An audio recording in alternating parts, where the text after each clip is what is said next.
హరి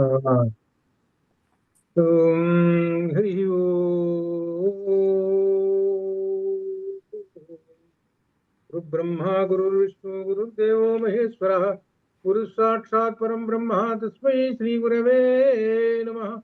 జ్ఞానానందమయం దేవ నిర్మల స్ఫటిక కృతిమాధారం సర్వ విద్యానాం హయగ్రీవముపాస్మహే హయగ్రీవముపాస్మహే. శృతి స్మృతి పురాణానాం ఆలయం కరుణాలయం నమామి భగవత్పాదం శంకరం లోకశంకరం. వ్యాసాయ విష్ణురూపాయ వ్యాసరూపాయ విష్ణవే నమో వై బ్రహ్మనిధయే వాసిష్ఠాయ నమో నమః. శంకరం శంకరాచార్యం కేశవం బాదరాయణం సూత్రభాష్యకృతౌ వందే భగవంతౌ పునః పునః భగవంతౌ వందే పునః పునః.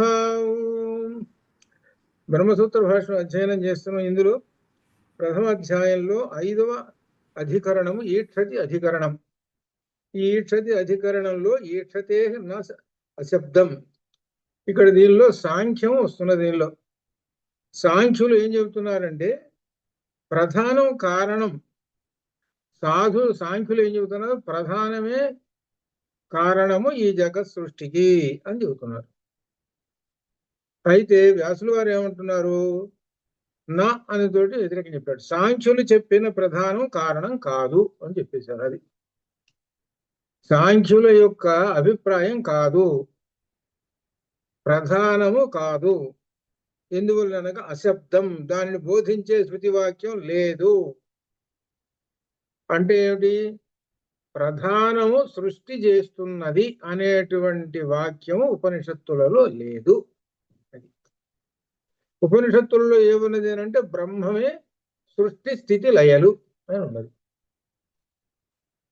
కానీ ప్రధానం అని లేదు అని చెబుతారు. నా అంటే ఇక్కడ ప్రధానము సృష్టి చేయుట లేదు అది అర్థం. నా అశబ్దం, ఉపనిషత్తులలో సృష్టి చేస్తున్నదని ఎక్కడా శబ్దము లేదు.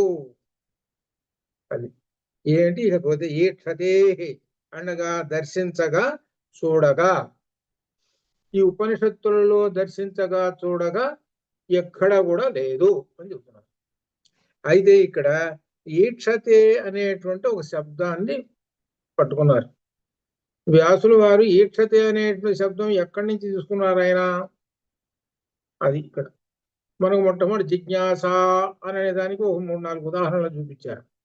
ఈ ఉపనిషత్తుల్లో జిజ్ఞాస ఉన్నది అక్కడి నుంచి తీసుకున్నారు, జిజ్ఞాస.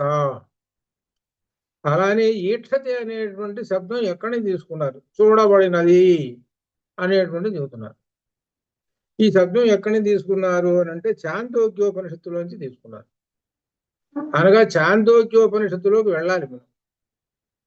అక్కడికి వెళ్ళి అక్కడ అధ్యయనం చేస్తే ఒక విషయం బయటపడుతుంది. అది అని చెబుతూ ఇక్కడ ఏమంటున్నారంటే త్రిగుణములు, త్రిగుణాలని ఏమన్నారు? ఇంకొక మాట ప్రధానము అన్నారు, త్రిగుణాలను ప్రధానము అన్నారు, ఇంకా ప్రకృతి అన్నారు, మాయ అన్నారు. ఇట్లా పేర్లు ఈ విధంగా చెప్పుకుంటూ వస్తున్నారు. ఇవి సాంఖ్యులు ఏమంటున్నారంటే ఇవి ప్రధానం అండి, అనగా సృష్టి చేయడానికి ఈ త్రిగుణముల వల్లనే సృష్టి జరుగుతున్నదండి అని వాళ్ళు అంటున్నారు. అంటూ ఇంకా వీళ్ళు ఏమంటున్నారంటే ఈ సృష్టికి మూలమైనటువంటిదంతా త్రిగుణాలే అని అంటున్నారు. కానీ పరమాత్మ అనేటువంటిది మాత్రం, అనగా ఈశ్వరుడు అనేటువంటి మాత్రం మేము అంగీకరించటం లేదు అని అంటారు. ఈశ్వరుడు సృష్టికి చేస్తున్నాడు అనేటువంటి మాత్రం మేము అంగీకరించం అని అంటున్నారు. అయితే వేదాంతులు ఏమంటున్నారు? వేదాంతులు అంటే అర్థం ఉపనిషత్తు అధ్యయనం చేసుకునేటువంటి వాళ్ళు ఉన్నారే వాళ్ళు అన్నమాట. వేదాంతులు అంటే అర్థం వేద అంత, వేదములకు చివరి భాగములు ఏవనగా ఉపనిషత్తులు. ఆ ఉపనిషత్తులను అధ్యయనం చేసినటువంటి వాళ్ళని వేదాంతులు అంటారు. ఆ వేదాంతులు ఏమంటున్నారనంటే ఇక్కడ ప్రధానము జడ పదార్థము, ప్రధానము జడ పదార్థము, తర్వాత చైతన్య స్వభావము లేనిది అని చెబుతున్నారు. మీరు సైన్స్ బాగా చదువుకొని ఉంటారు. సైన్స్ చదువుకునేటువంటి వాళ్ళకి జడ పదార్థం ఏది? సైన్స్లో జడ పదార్థం ఏది, ఆ జడ పదార్థానికి ఆక్సిజన్ తగిలితే ఏమవుతుంది? అన్నపూర్ణ గారు వెంటనే దాంట్లో చెప్పేస్తున్నా. అది జడ పదార్థం నత్రజని, దానికి ఆక్సిజన్ తగిలింది, తగిలేటప్పుడు ఏమవుతుంది? అగ్ని. అంతే, అగ్ని ఉడుతుంది. అగ్ని నత్రజని ప్లస్ ఆక్సిజన్ కలిస్తే ఏమవుతుంది? అగ్ని. ఇదనమాట. ఎట్లా చదువుతున్నాం అంటే, మేము చదువుకునే రోజుల్లోనే, విద్వాన్ చదువుకునే రోజుల్లోనే పుస్తకంలో వస్తే ఎట్లా అవుతుంది అని మా సైన్స్ మాస్టర్ చూసి ప్రయోగం చేసి చూపించారు. ఎప్పుడో 1960 నాటి సంగతి, 60-61లోది. అప్పటి నుంచి గుర్తు అనమాట. అట్లనే ఇక్కడ జడ పదార్థము అనేటువంటిది ఈ త్రిగుణాలయ్యా.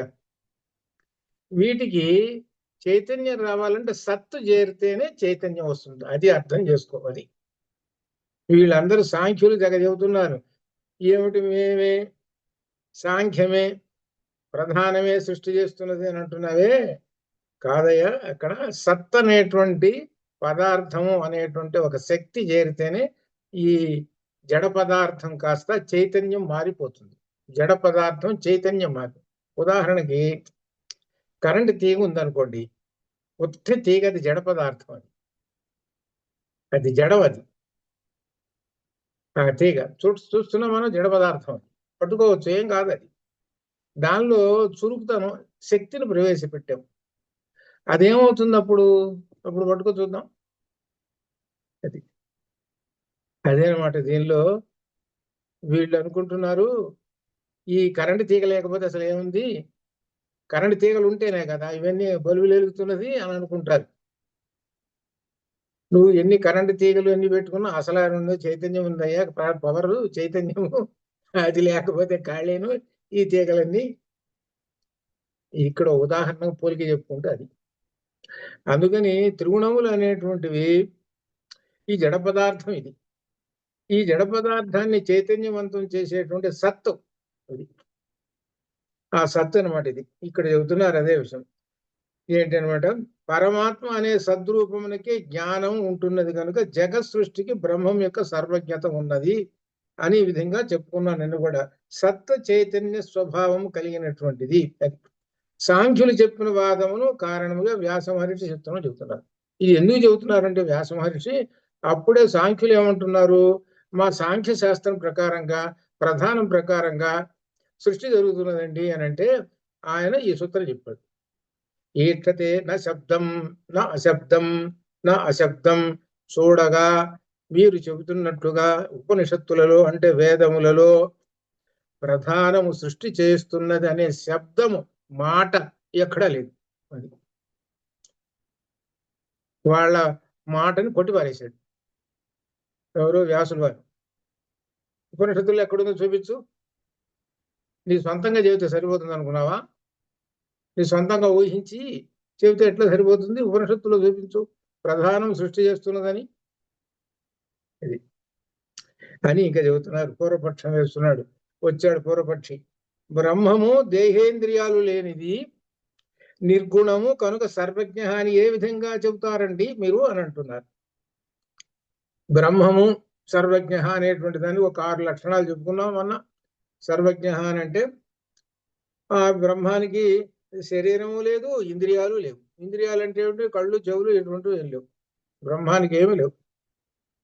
మరి నిర్గుణము లేనిది, నిర్గుణము అని చెబుతున్నారు మళ్ళీ. కనుక సర్వజ్ఞ అని ఏ విధంగా ఇన్ని చెబుతున్నారండి మీరు. దేహేంద్రియాలు చూసినా లేవు, నిర్గుణం అంటున్నారు, సర్వజ్ఞ అని అంటున్నారు. మనస్సు బుద్ధి శరీర విహీనులకు ఎలా ఉంటాయి?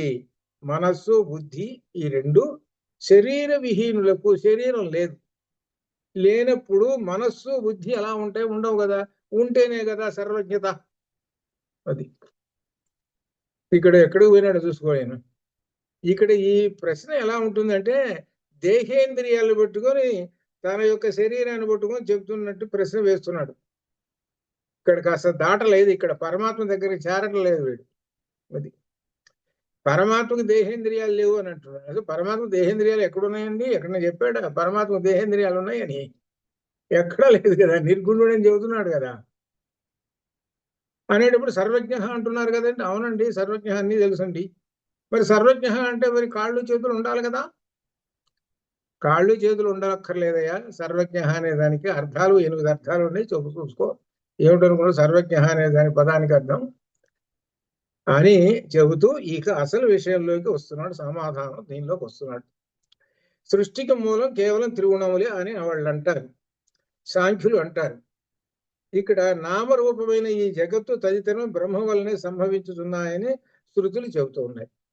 శృతులు అంటే ఈ ఉపనిషత్తులన్నీ కూడా ఈ జగత్తుని సృష్టి స్థితిలయాలు అన్నిటి కూడా బ్రహ్మమే చేస్తున్నారని చెప్పారు. ఇక్కడ ఒక విశేషం, ఛాందోగ్యోపనిషత్తులో 260వ పేజీ నుంచి మనం ఇక్కడ రెఫరెన్స్ చేయాలి. ఛాందోగ్యోపనిషత్తు 260వ పేజీ.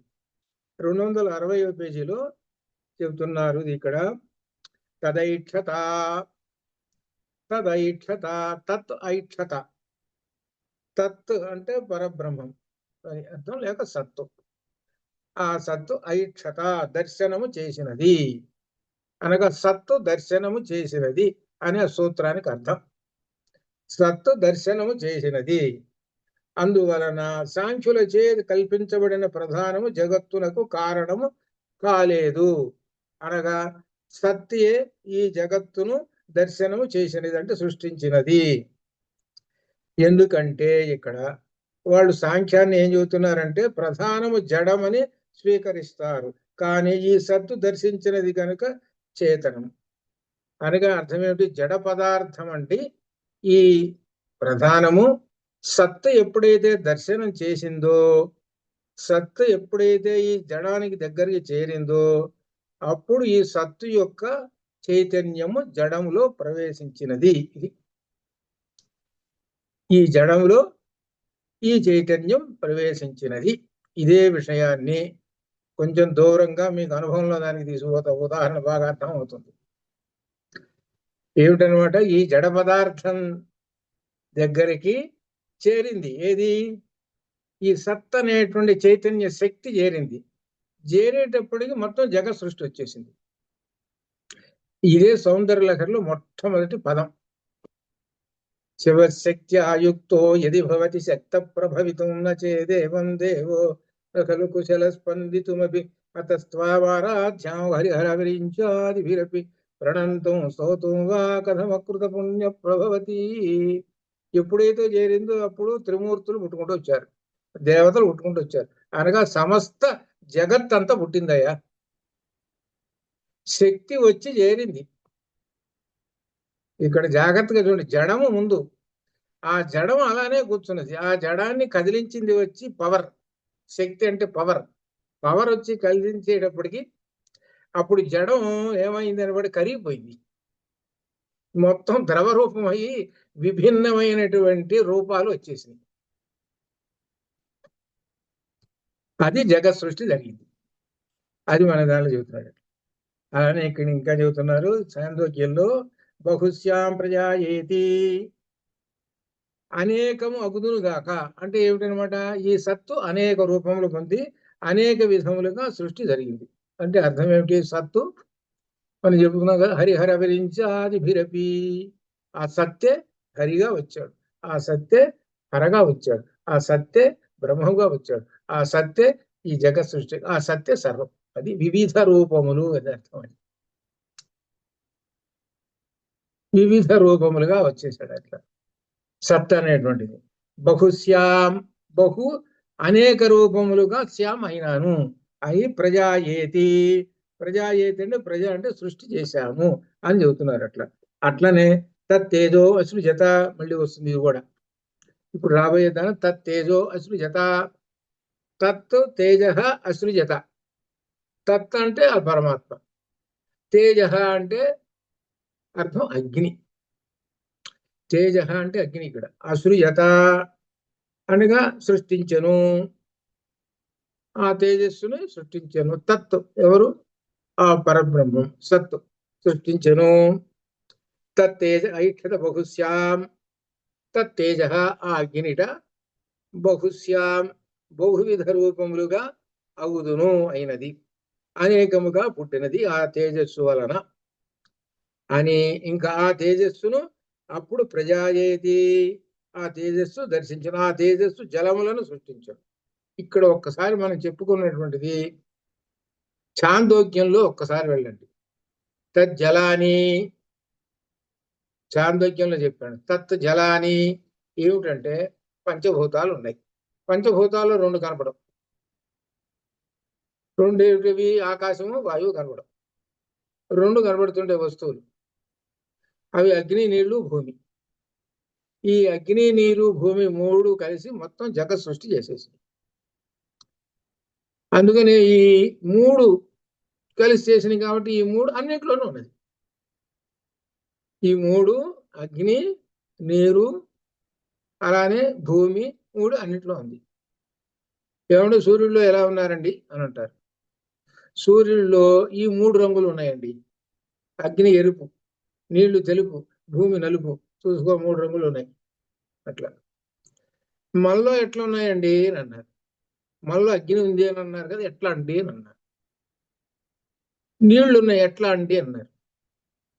అనేటప్పటికి కష్టపడి పనిచేస్తున్నవే అది శక్తి, అగ్ని. ఆ అగ్ని వల్ల పుట్టింది ఏమిటాయనంటే నీళ్లు పుట్టినాయి. మనలో ఉన్న శరీరం పని దడిచిపోయింది. మనం కష్టపడి పనిచేసేటువంటి వాళ్ళు మీరు ఎప్పుడైనా చూసారు లేదా?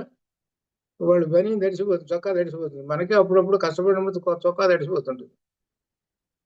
అంటే లోపల నీళ్ళని బయటకు వచ్చేస్తాయి. ఆ శక్తికి వస్తాయి. అంటే శక్తి నుంచి పుట్టినటువంటి, అంటే ఏంటి, మనకి అగ్ని నుంచి నీళ్లు పుట్టాయి అని కదా మనకి దీనిలో పంచభూతాల్లో అగ్నే రాపహ ఆపహ పృథివీ అని వచ్చింది కదా. అట్లా అట్లా ఈ విధంగా మనకు ఈ విధంగా తేజో అసూయత అనేటువంటి దానికి చెప్పుకుంటూ ఇక్కడ, అందువలన ఏ కాలము నందైనను మనిషి శోకిస్తాడో దుఃఖం అనుకోకుండా టక్కుమని ఏదో ఒక కష్టం వచ్చింది అనుకోండి, టక్ టక్ టక్ టక్ నీళ్లు కారుతుంటాయి, కళ్ళంటే నీళ్లు. ఇవి ఎక్కడున్నాయి? ఇవి అంతకుముందు ఈ నీళ్లు ఎక్కడున్నాయి? ఇప్పుడు శోకం వచ్చేటప్పటికి మనస్సు పట్టింది, వెంటనే టకటక నీళ్లు గిరగిర తిరిగిపోతూనే వస్తున్నాయి. నీళ్ళు లేడు, దుఃఖం వచ్చేస్తున్నాయి. నీళ్ళు ఎక్కడ ఉన్నాయండి అంత క్రితం? శోకాగ్ని, దుఃఖాగ్ని ఆ పదాలు. అగ్ని నుండి ఏమి పుట్టినాయి అనమాట? నీళ్లు పుట్టినాయి. కాబట్టి నీళ్లునే మనలో. లేక చెమటం దాన్ని, లేకపోతే స్వేదం ఉంటాడు. ఆ సమయం అంతా తేజస్సు నుండియే ఈ జలములు ఇట్లా దీనికి ఉదాహరణ చెప్పుకుంటూ వచ్చాను అనమాట. ఇట్లా అని ఇక్కడ చెబుతూ, ఇక్కడ ఏమి చెబుతున్నారంటే దీనిలో తదైక్షత బహుశ్యాం తదైక్షత, తత్ అంటే ఆ బ్రహ్మము, ఐక్షత దర్శించెను, బహుశ్యాం అనేక రూపములుగా, ప్రయాయేతి ఈ ప్రజలను సృష్టించెను, తేజ అసృజత తత్తు తేజ ఆ తత్తు ఆ పరబ్రహ్మము, తేజ అగ్నిని, సృజత సృష్టించెను. బ్రహ్మము ఈక్షణ పూర్వకంగా తేజం బ్రహ్మము అలా దర్శించాడు, చూశాడు. చూడంగానే ఏం పుట్టినాయి అని అంటే అగ్ని పుట్టింది, అగ్ని నుంచి నీళ్లు, నీళ్ళ నుంచి భూమి, ఇలా పుట్టి ఈ మూడు మొత్తం సృష్టి చేశాయి అని చెబుతున్నారు. అది ఉపనిషత్తు చెబుతున్నది. అది మీరేమంటున్నారండి? త్రిగుణాలు ఉన్నాయి. త్రిగుణాలు ఏంటి? సత్వగుణం, రజోగుణం, తమోగుణం కదా. ఈ మూడు గుణాలు సృష్టించాయని చెబుతున్నారు. ఏది? ఈ మూడు గుణాలు. సరే, ఈ మూడు గుణాలు సృష్టించాయని చెబుతున్నారు. ఏ మంత్రం ఉందో, ఏ ఉపనిషత్తులో ఉందో చూపించండి. మేము చూపించాం, మేము ఆధారం చూపించాం. తేజో అసృజత బహుశ్యాం ప్రజాయేతి తేజో అసృజత, ఇవన్నీ చూపించాం. మీరు చూపించండి, చెప్పండి, తీయండి, పుస్తకం తీయండి. త్రిగుణాలు సృష్టి చేశాయి అనేటువంటి మాట ఎక్కడుందో చెప్పండి, చూపించండి. సాంఖ్యులను అడుగుతున్నారు. ఎవరు? వేదాంతులు అడుగుతున్నారు. వేదాంతులు అడుగుతున్నారు, ఎక్కడో చూపించండి అంటున్నారు అని ఈ విధంగా చెబుతున్నారు. ఇది ఛాందోగ్యోపనిషత్తు. ఇది అందుకని ఛాందోగ్యోపనిషత్తు, బృహదారణ్యకోపనిషత్తు ఈ బ్రహ్మసూత్రాలకు ప్రధానమైనటువంటి స్తంభాలు ఇవి. మనం బృహదారణ్యకం చెప్పుకోలేదు, చెప్పుకోవాలి మరి బృహదారణ్యకం. దీనిలో కూడా మరి ఈ ఘట్టం చెప్పుకున్నాం అనుకో, అదే అనమాట ఇది. సరే అట్టయితే సాంఖ్యులు చెప్పిన ప్రధానం జగత్తుకు కారణం కాదు. ఎందుకంటే వారు ప్రధానమును జడముగా స్వీకరిస్తారు. కానీ ప్రధానము సత్తును దర్శించినది కనుక చేతనము. ఆ సత్తు ఎలా దర్శించినది? వాళ్ళు మళ్ళీ అంటున్నారు, సరే మా త్రిగుణాలు జడమని అంటున్నారండి, సరే ఒప్పుకుంటాము. సరే మీరేమంటున్నారు? సత్ అనేది ఉన్నది, ఆ సత్ అనేటువంటిది చేతనము అంటారు, చైతన్యము అంటారు. ఆ చైతన్యం అనేటువంటిది ఆ సత్తు ఎలా దర్శించింది, ఎలా చూస్తుందండి? సత్తు ఎలా దర్శించినది? దృశిర్ ప్రేక్షణే, అది కదా. పశ్యతి పశ్యత పశ్యంతి, అది కదా క్రియాపదం. మీరేంటంటే దర్శించినది సత్తు అని అంటున్నారు. మరి మీరు చెప్పినట్టుగా అయితే ఇంకా పైగా ఏమంటున్నారు? బహుశ్యాం ప్రజా ఏతి అని కూడా చాందోగ్యోపనిషత్తులో ఉన్నటువంటి చెప్తూ సత్ అనే నేను అనేకము అగుదునుగాక అనేటువంటివి కూడా చెప్పారు. ఈ విధంగా అనేకమైన రూపంలో బ్రహ్మ. ఈ విధంగా ఇక్కడ చెబుతున్నది ఏంటి? వాళ్ళు జడము ఇది త్రిగుణములు, చైతన్యము, సత్తు అని ఈ విధంగా చెప్పినటువంటివి వేదాంతులు చెప్పినటువంటిది అనమాట. దీని ప్రకారంగా అయితే వాళ్ళు మాత్రము సత్ అనేటువంటిది చైతన్యం అనేటువంటిది ఎట్లా అవుతుంది అనేటువంటిది కూడా అంటున్నారు వాళ్ళు. సత్ అనేది చైతన్యం అంటే అనేక రూపములో ప్రకటన అవుతున్నది. సత్ శబ్దం ప్రధానమునకు వర్తించదు. సత్ శబ్దం ప్రధానానికి వర్తించదు.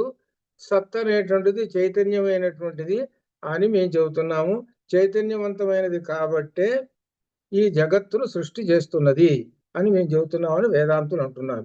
కాబట్టి సాంఖ్యులు చెప్పేటువంటి ఆ మాటని కొట్టిపారేస్తున్నారు. ప్రధానము సృష్టి చేయలేదు అని మేము చెబుతున్నాము. సృష్టి చేస్తున్నదని మీరు అంటున్నారు కదా, ఎక్కడ ఉన్నదో ఆ ఉపనిషత్తు వాక్యం చూపించండి అంటున్నారు. మేము చూపిస్తున్నాం. చాందోగ్యోపనిషత్తులో తత్తేజో అసృజత బహుశ్యాం ప్రజాయేతి ఉన్నది చూపించాం. మేము చూపించామండి, మీరు చూపించండి అని వీళ్ళు సమాధానం చెప్పారు. అనేటప్పుడు వాళ్ళు చెప్పాలిగా మరి ఏమిటి? ఈ ప్రధానం జగత్తుకు మూలం అని చూపించాలి కదా. మరి దానికి ఏం చెబుతున్నారు వీళ్ళు? పూర్వపక్షం ఏమేస్తున్నారు? దానికి ఒప్పుకోవాలిగా. మరి ఎక్కడ లేదుగా అది. ఉపనిషత్తులో ఎక్కడ ప్రధానం సృష్టి చేస్తున్నదని లేదుగా. ఆ మాట అనరు. ఇంకొక దారి పోయినారు, ఇంకొక ప్రశ్న వేయటానికి బయలుదేరారు. చూసుకోండి ఎట్లా వచ్చారు. పూర్వపక్షం జగత్తు సృష్టి మహదాదుల ఉత్పత్తికి కారణము. ప్రధానము ఎందుకు కారణం కాదండి? ప్రధానం వలనే కదంటే ఈ జగత్ సృష్టి, ఈ మహదాదులు. అవునా కాదా? ముందు ఆ సంగతి చెప్పండి అని కూర్చున్నారు. వీళ్ళేమంటున్నారు? ఉపనిషత్తుల్లో ఎక్కడుందో సృష్టికి ఈ ప్రధానం అనేది చూపించండి అని చెబితే అది పక్కన పెట్టారు, ఆ సమాధానం చెప్పలేకపోయినారు. ఇంకొక ప్రశ్న వేసుకుంటున్నారు. ఇంకొక దారిని వస్తున్నారు.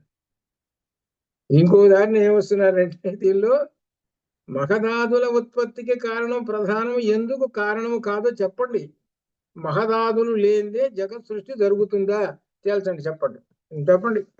త్రిగుణాలు లేవు, జగత్ సృష్టి ఎట్లా వస్తుంది చెప్పండి. ఈ జగత్ సృష్టి కావాలి, ఇది కనపడుతున్నటువంటి చరాచర జగత్తంతా రావాలంటే త్రిగుణాలు లేకుండా వస్తున్నదా చెప్పండి అని అంటున్నాను.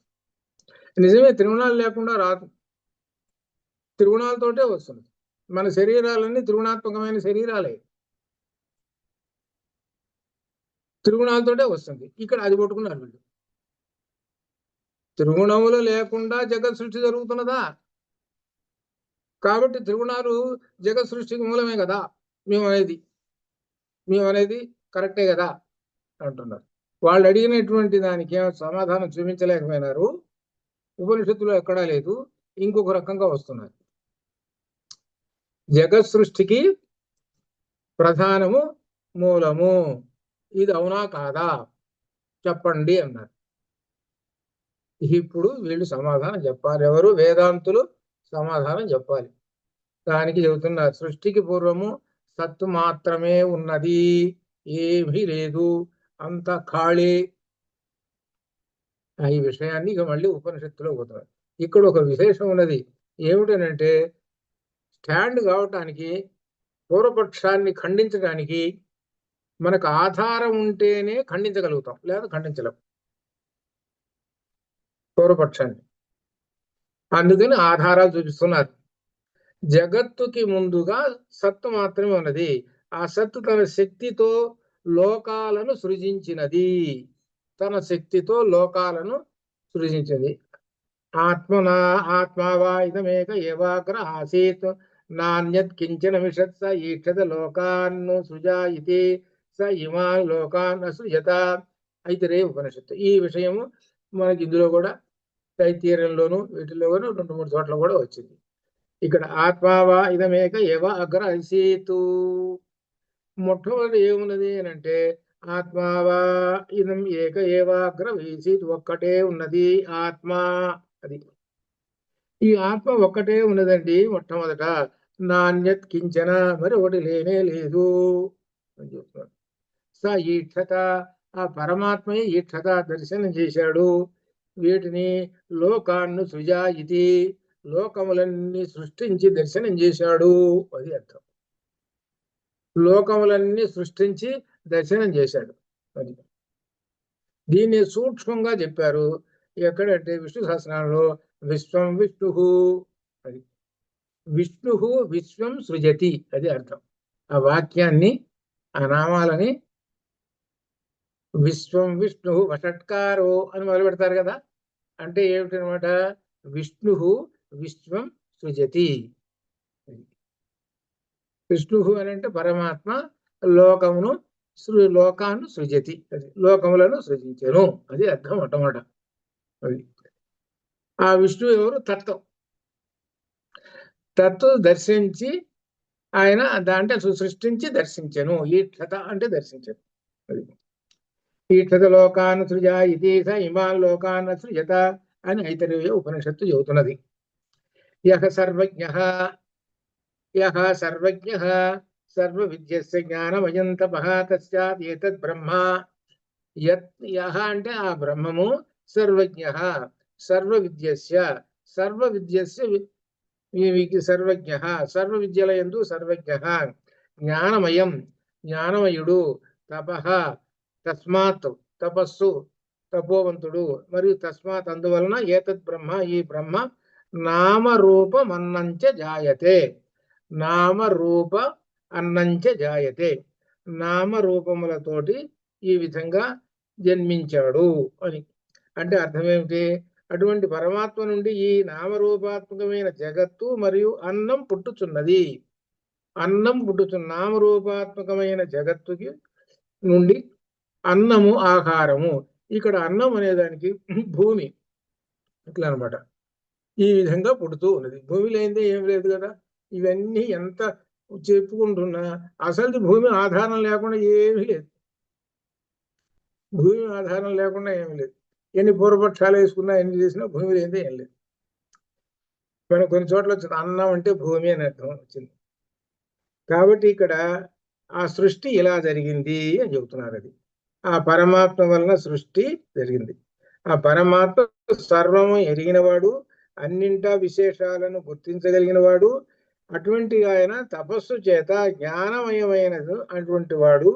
అటువంటి ఆ పరమాత్మ నుండి ఈ నామరూపాత్మకమైనటువంటి జగత్తు మరియు అన్నం పుట్టుచున్నది. తదైక్షత బహుశ్యాం ప్రజా ఏది తేజో అసృజత. ముందు వచ్చింది అదే మాట అడుగుతున్నాడు అని చాందోగ్యం చెబుతున్నాడు. తదైక్షత ఆ పరమాత్మ దర్శించను. బహుశ్యాం ప్రజా ఏది, బహుశ్యాం అనేక రకములుగా ఈ లోకములను లేక ఈ జగత్తును సృష్టించాడు. తేజో అసృజత, తత్ ఆ పరబ్రహ్మ తేజ అగ్నిని సృజత సృష్టించెను అని అర్థం. అగ్ని అంటే తేజస్సుని సృష్టించెను అని అర్థం అనమాట. ఈ సృష్టించాడు కనుక అనగా అర్థమే తేజస్సు. దాని ప్రకారంగా 3 తీసుకోవాలి. ఏమిటి? అగ్ని, నీళ్లు, భూమి. ఈ 3 చేత ఆయన సృష్టి చేశాడు. అది అర్థం. తత్ ఆ బ్రహ్మము ఈ 3 చేత సృష్టి చేశాడు అని చెబుతున్నారు అని ఉపనిషత్తులు ఉన్నది అండి. మరి మీరేమంటున్నారు? ఈ త్రిగుణాలు సృష్టించాయి అని చెబుతున్నారు. మరి త్రిగుణాలు సృష్టించాయనే మాట ఎక్కడ ఉన్నది? అది చెప్పండి అంటున్నారు. అది మళ్ళీ మొదలు పెట్టారు వీళ్ళు. పూర్వపక్షం మళ్ళీ మొదలు పెట్టారు. ఇంకా ఏమంటున్నారంటే సంసారికి మాత్రమే జ్ఞాన ప్రక్రియ. మీరేమంటున్నారు? తత్తుకి ఏం చెబుతున్నారు? జ్ఞానమయుడు అని చెప్పారు కదా. ఆయన ఏమిటనమాట? జ్ఞానమయం, సర్వ విద్యస్య జ్ఞానమయం అని చెప్తున్నారు కదా ఆ పరమాత్మ. మరి జ్ఞానమయుడు అంటుంటే ఈ జ్ఞానం అనేటువంటిది ఎవరికి ఉంటుంది? సంసారికి కదా, అంటే మనకి కదా. చూడండి ఎక్కడికి వచ్చాడో. ఈ సంసారికి కదా, ఈ శరీరం పొందినటువంటి ఈ మనిషికి కదా ఈ జ్ఞానం అనేటువంటిది. ఈ జ్ఞానం ఉంటేనే కదా వీడి సంసారి ఆ మోక్షాన్ని పొందేది. ఆయన జ్ఞానమయుడు అంటున్నారు పరమాత్మని. మరి పరమాత్మకి ఏం కాళ్ళు చేతులు ఏమి లేవు. మరి ఎవరు మరి ఇక్కడ సంసారికి కావాలి జ్ఞానం? ఆయనకి ఎందుకు జ్ఞానం? జ్ఞానం కావాల్సిన వీడికి, ఈ సంసారికి. ఆయనేమో జ్ఞానమయుడు అని చెబుతున్నారు మీరు. మరి సంసారికి మాత్రమే కదా జ్ఞానము. మరి శరీర అపేక్ష ఉంటుంది కదా. కాబట్టి అది పరమేశ్వరునికి ఉందని ఉండదని ఎలా నిర్ణయించగలము? పరమేశ్వరుడికి ఎందుకు ఉండదు? పరమేశ్వరుడు కూడా శరీరం ఉన్నది అంటాడు, చివరికి తేల్చేది అది. ఆయన జ్ఞానమయుడు అంటున్నారు కనుక పరమేశ్వరుడు అనగా పరమాత్మ లేక తత్తు ఎటువంటి వాడంటే ఈయన అది పరమేశ్వరునకు శరీరము అపేక్ష, శరీరము దేహము అనగా ఉన్నది కదా. అసలు పరమాత్మ అంటే ఏమిటి? నిర్గుణం అని కదా, నిర్గుణ పరబ్రహ్మం కదా. నిర్గుణ పరబ్రహ్మానికి మీరేం చెబుతున్నారంటే సర్వమయుడు, సర్వజ్ఞాన సంపన్నుడు ఏమని చెబుతున్నారు. అయితే శరీరం ఉందా మరి అని వేస్తున్నారు ప్రశ్న. ఎవరు? ఈ పూర్వపక్షం. ఈ పక్షం ఎలా ప్రశ్న వేసాడు చూసుకోండి. శరీరం ఎవరికి? సంసారికి ఉంటుంది. మరి ఆయన సంసారే? ఆ తత్వం, ఆ తత్వ సంసార. మరి జ్ఞానమయుడు అంటున్నారు కదా. కాబట్టి ఆ ఈశ్వరుడు మరి ఈయన శరీరం దాల్చి ఉన్నాడు అనమాట, జ్ఞానమయుడు అంటే అని ఈ విధంగా ప్రశ్నలు ఇటు తిరిగారు వీళ్ళు. వాళ్ళు అడిగిన దానికి ఆ సమాధానం చెప్పకుండా ఇంకొక దారిని వస్తుంటారు. వీళ్ళ లక్షణాలు ఇవి. వాళ్ళు మొట్టమొదటి ఏమన్నారు? ప్రధానము సృష్టి చేస్తున్నదని ఉపనిషత్తుల వాక్యం చూపించండి అని అంటే దాన్ని వదిలేశారు, ఇంకో దాన్ని పట్టారు. ఇంకో దాన్ని పడి పెడుతున్నారు. జ్ఞానమయ, పరమాత్మ జ్ఞానమయ అనేటువంటి దాన్ని పట్టుకొని ఊగులాడుతున్నారు. ఇది ఎట్లా చెప్పండి? అది పరమాత్మ జ్ఞానమయుడు అన్నారు. ఎలా నిర్ణయించగలము? జ్ఞానం అనేటువంటిది ఉండాలి అంటే శరీరం ఉండాలి కదా. శరీరం ఉంటేనే కదా జ్ఞానము. మీరు ఎట్లా చెప్తున్నారు చెప్పండి అని పూర్వపక్షం వేసేసాడు. ఇది నేను సమాధానం చెప్పాలి. వేదాంతులు సమాధానం చెప్పాలి. అంటే వేదాంతులు అంటే ఉపనిషత్తు జ్ఞానం కలిగినటువంటి వాళ్ళు సమాధానం చెప్పాలి. దానికి చెబుతున్నారు శరీరం ఉంటేనే ఈక్షితృత్వము, జ్ఞానం ఉండి కూడా ఆలోచించే శక్తి ఉన్నదనుకోవడం భ్రమ. ఇది జ్ఞానంగా బాగా అర్థం. శరీరం అన్నారు కదండి మీరు. శరీరం ఉన్నట్లు మనిషి ఉన్నాడండి అనుకుందాం. ఒక మనిషి ఉన్నాడు, వాడికి జ్ఞానం ఉన్నది. ఏమిటి? జ్ఞానం ఉండి కూడా ఆలోచించే శక్తి ఉన్నది అతనికి అనుకోవడం కేవలం భ్రమ. ఇక్కడ జాగ్రత్తగా అర్థం చేసుకుంటే మనకు అర్థం అవుతుంది. వాడికి బాగా జ్ఞానం ఉందండి, బాగా చదువుకున్నాడండి, ఉపనిషత్తు చదువుకున్నాడు, వేదం చదువుకున్నాడు, పారాయణ చేస్తాడు, ఆ మంత్రాలు వచ్చు, ఈ మంత్రాలు వచ్చు అని ఈ విధంగా చెప్పుకుంటున్నాం, బాగా వచ్చు. కానీ ఇక్కడ ఒక విశేషం ఏమిటంటే ఆలోచించే శక్తి ఉన్నదనుకోవడం భ్రమ. అది జాగ్రత్త గుర్తుపెట్టుకో. ఏమిటంటే అప్పచెబుతాడు, మొత్తం అప్పచెబుతాడు, ఉపన్యాసం అన్ని చెబుతాడు. కానీ కొన్ని సందర్భాల్లో వాడికి ఆలోచన చేసేటువంటి శక్తి వాడికి లేదు. వాడికి ఆలోచన చేసే శక్తే లేదు అసలు. మీకు ఉదాహరణగా బాగా అర్థమయ్యేటట్టు మీకు తెలిసినటువంటి విషయమే చెబుతా. ఆంజనేయ స్వామి గారు సుందరకాండ పరిగెత్తాడు. అక్కడికి, ఎక్కడ లంకకు పరిగెత్తాడు. ఆయన ఎట్లా అంటే జ్ఞానినాం అగ్రగణ్య కదా. ఆయన అంటే బాగా జ్ఞాన సంపన్నుడు కదా. వెళ్ళాడు, అక్కడికి వెళ్ళాడు. ఆ వెళ్ళి ఏం చేశాడు? బాగా జ్ఞానం కలిగినటువంటి వాడే కదా. మరి ఆయన రామచంద్రమూర్తి ఏం చెప్పాడు? సీతాదేవిని చూసిరారా అన్నాడు. అది అంతే కదా. మరి జ్ఞాన సంపన్నుడు కదా. ఈయన ఏం చేశాడు? రాత్రిపూట ఆ అంతఃపురాలన్నీ తిరుగుతున్నాడు. అంతఃపురాలన్నీ తిరుగుతున్నాడు. అది కాబట్టి ఏమంటున్నాడు తెలుసిన? స్త్రీని వెదకవలసి వచ్చినప్పుడు స్త్రీలు ఉండేటువంటి అంతఃపురాల్లోనే కదా వెతకాల్సింది అంటాడు పైగా. జాగ్రత్తగా అర్థం చేసుకోండి, ఇక్కడ పాయింట్ ఎక్కడ చిక్కుతాడు ఆయన ఆంజనేయ స్వామి. ఇక్కడ చిక్కుతాడు ఆయన. స్త్రీని వెతకాల్సిన స్త్రీలలో వెతకాలి, కానీ ఎక్కడో పురుషుల్లో వెతుకుతామండి. కాబట్టి స్త్రీలలో వెతకాలి, కాబట్టి స్త్రీలలో వెతికాను. స్త్రీలు ఎక్కడ ఉంటారు? అంతఃపురంలో ఉంటారు. కాబట్టి అంతఃపురం అంతా వెతికాను నేను. ఈయన ఎటువంటి వాడు? జ్ఞానినాం అగ్రగణ్య, గొప్ప జ్ఞాన సంపన్నుడు కదా. మరి నేను వెతికాను, విసుగు పుట్టింది, ఎక్కడ కనబడలేదు. ఏం చేద్దాం అనుకుంటే అటు పోదా, ముందు పోయితే నుయ్యి గొయ్యి అన్నట్టుగా ఉన్నది నా పని. ఇక లాభం లేదు, చస్తాను నేను. అగ్గిలో దూకి చస్తా, నీళ్లలో దూకి చస్తా, మాట్లాడితే చస్తా. ఎటువంటి ఎందుకో చెబుతున్నాడంటే, ఎవరికి చేతగానే ఉంటారు, కొంతమంది ఉంటారు. సో లోకల్లో వాళ్ళని ఉదాహరణ తీసుకోండి. చేత కాదనుకోండి, ఏదైనా కష్టం ఏదైనా వచ్చినప్పుడు దూకి చస్తా అంటుంటారు. ఇది తాగి చస్తా, ఇది ఒక మాటలు నేర్చుకున్నారు. ఇది ఇది అనమాట. అట్లనే సుందరకాండలో కూడా ఈయన కూడా అట్లనే తయారయ్యాడు. కాబట్టి తాగి చస్తారని అనకుండా నీళ్లలో దూకి చస్తా, అగ్నిలో దూకి చస్తాను, కూడా పోతుంది అని అనుకున్నట్టుగా మాట్లాడాడు కాసేపు. జ్ఞానినా అగ్రగణ్య కదా. మరి ఇప్పుడు చెప్పండి, మరి ఇప్పుడు చెప్పిన దానికి జ్ఞానం అనేటువంటిది ఉన్నదండి.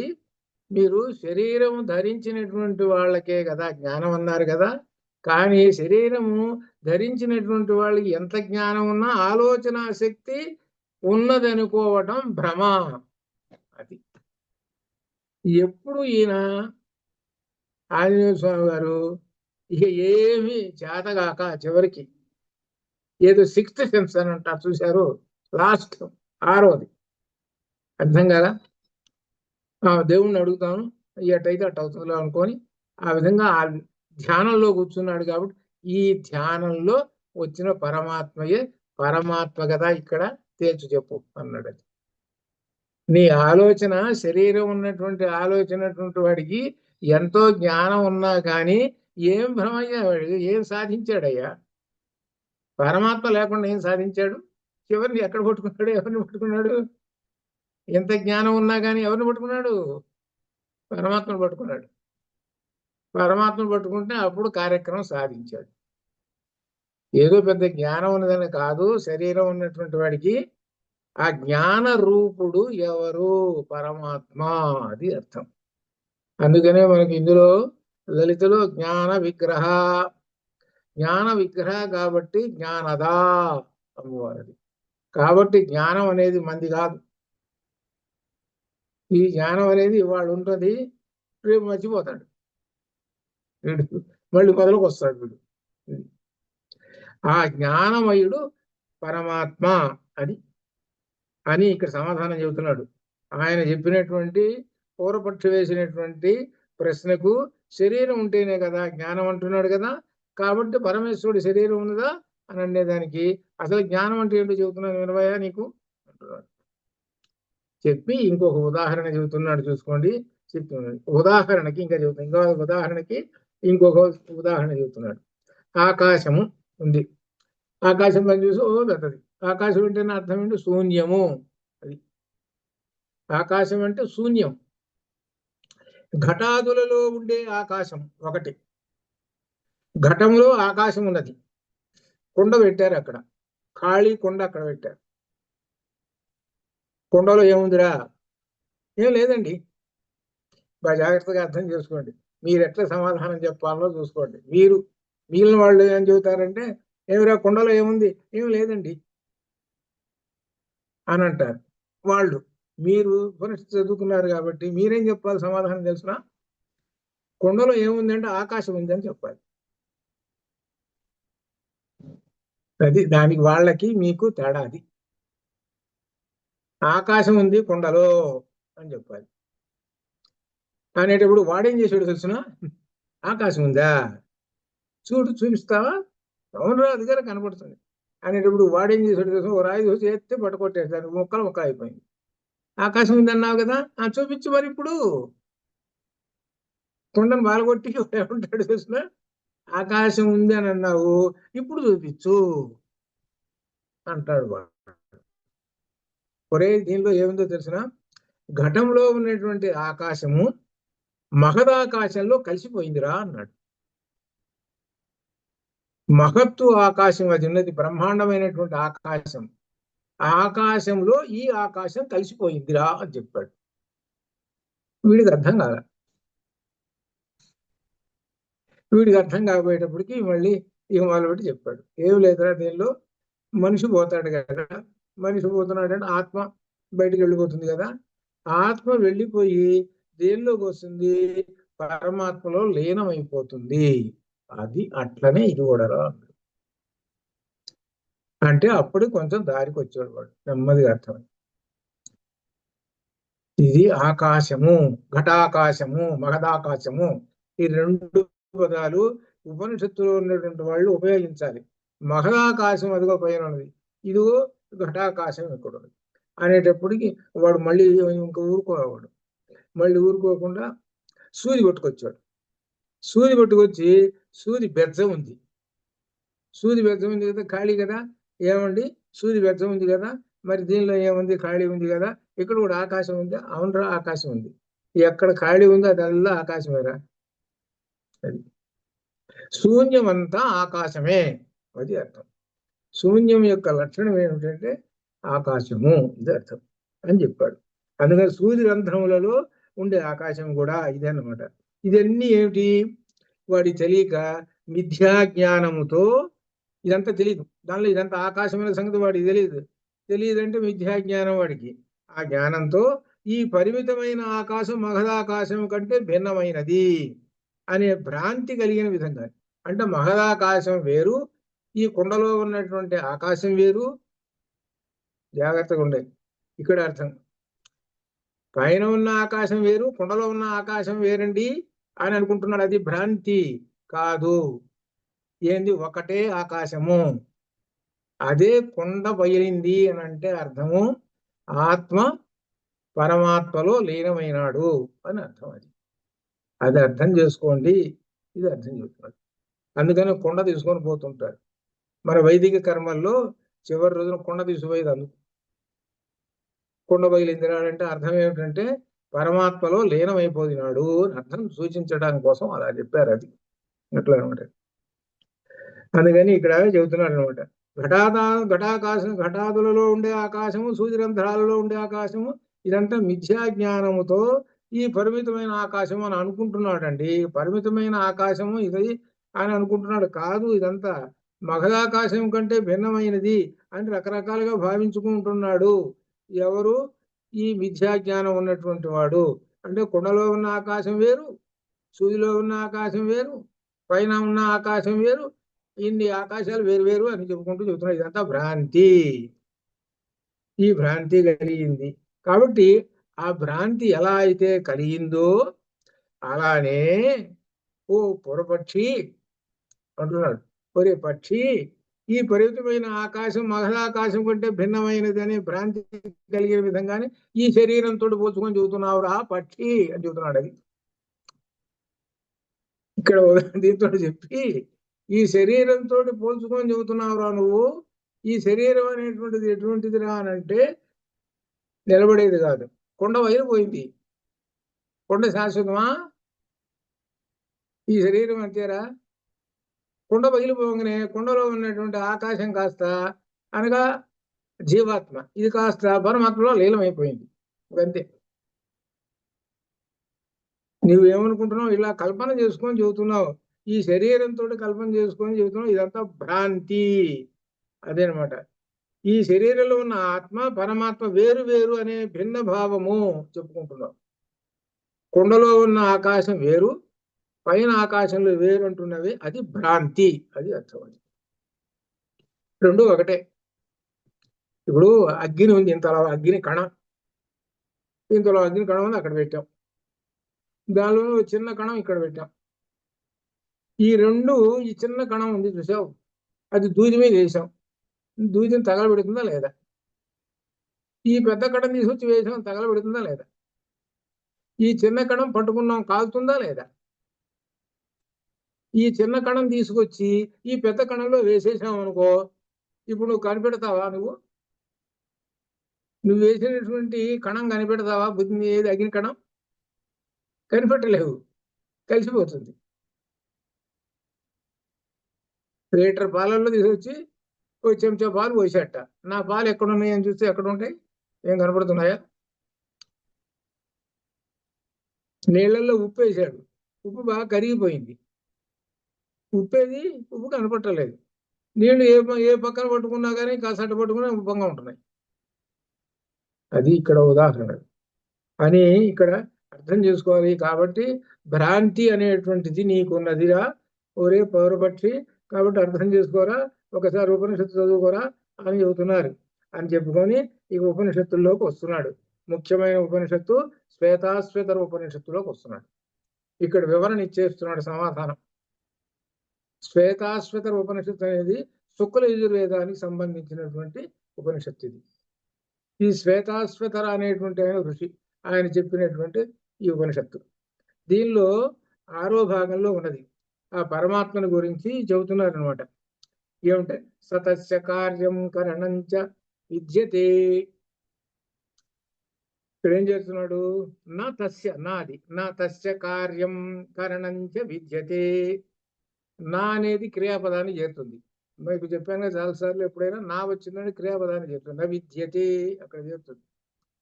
ఇప్పుడు కార్యం తస్య, ఆ పరమాత్మకు, కార్యం కరణంచ, తస్య పరమాత్మకు కార్యం, కార్యం అంటే సాధించదగినటువంటిది అని అర్థం. చేయదగినటువంటిది ఏదైనా కార్యము ఉన్నదా? ఒకటి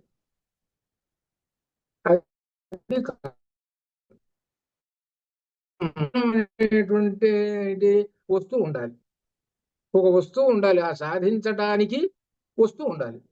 కుండ తయారు చేయాలి. వాడు కుండను తయారు చేయాలంటే మట్టి తెచ్చిపెట్టుకున్నాడు, ఉత్త మట్టి ఉంటుంటే సరిపోతుందా? చక్రం కావద్దు మరి, సాధనం చక్రము, దండం కావద్దు మరి, అది ఇదే అనమాట. అట్లనే ఆ తస్య, ఆ పరమాత్మకు కార్యం కరణంచ న విద్యతే, అవసరం లేదు అర్థం. వీడికి కొండలు చేసేటువంటి ఈ మనిషిని వాడికి కావాలి, ఆయనకి అక్కర్లేదు. కార్యకరణములు అవసరం లేదు. ఈశ్వరునికి శరీరము ఇంద్రియాధికములు లేవు, అవసరం లేదు. కానీ శరీరాలు, ఇదిగో మనకున్నది శరీరం ఉండాలి, ఇంద్రియాలు ఉండాలి, ఇవన్నీ ఉంటే కొండను చేస్తాం, అంతే కదా మరి. కళ్ళు బాగా కనబడుతున్నాయి, చెవులు కనబడుతున్నాయి, ముఖ్యంగా కళ్ళు బాగా కనబడుతున్నాయి కాబట్టి కొండను చేస్తాం. ఇంద్రియాలు, శరీరంలో ప్రాణం ఉంది బాగా, కొండను చేస్తాం. ఇవన్నీ ఉంటేనే ఒక వస్తువు తయారు చేస్తాం మనం, శరీరం. కానీ పరమాత్మకి శరీరం ఏమీ లేదండి, ఆయనకు మాత్రము చేసేస్తాడు అని చెప్తాడు.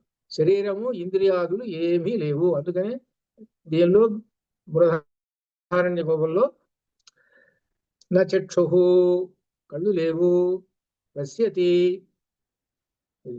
కళ్ళు లేవు చూస్తాడు, నా శ్రోత్రం, చెవులు లేవు శ్రోతవ్యం ఉంటాడు, నా పాద, కాళ్ళు లేవు, గచ్చతి వెళుతుంటాడు, ధావతి పరిగెత్తుతుంటాడు. ఇన్ని చెప్తాడు 20 లక్షణాలు ఆ పరమాత్మకి. అలానే ఇక్కడ చెబుతున్నాడు, ఈ శరీరం అనేటువంటిది లేదు, ఇంద్రియాలు అసలే లేవు ఆ పరమాత్మకు అని తెలుసుకో అని చెబుతున్నాడు. నా విద్యతే, లేవు చెబుతూ నత్సమస్య, నా మళ్ళీ నాతోటి వ్యతిరేకంతో చెబుతున్నాడు చూడండి, నా ఉపయోగించే. తత్ సమస్య అభ్యధికశ్చ దృశ్యతే నా దృశ్యతే.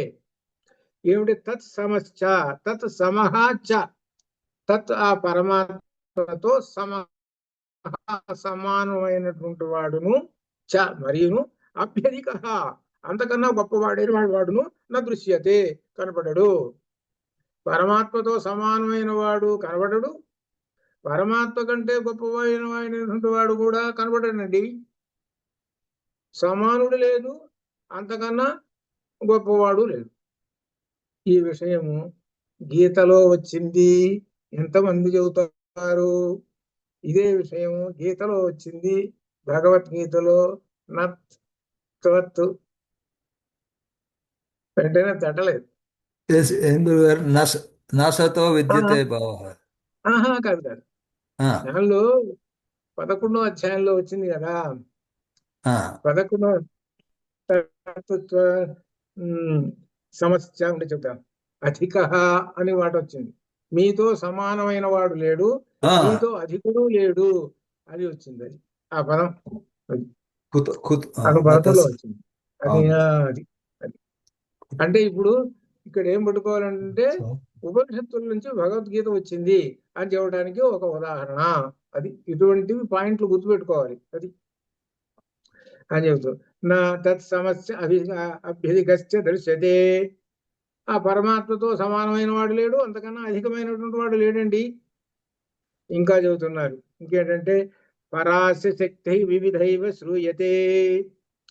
ఇంకా విశేషం ఏం చెబుతున్నాడంటే అతనికి పరాస్య శక్తి అంటే మాయాశక్తి, పరాశక్తి వివిధైవ వివిధ రూపములుగా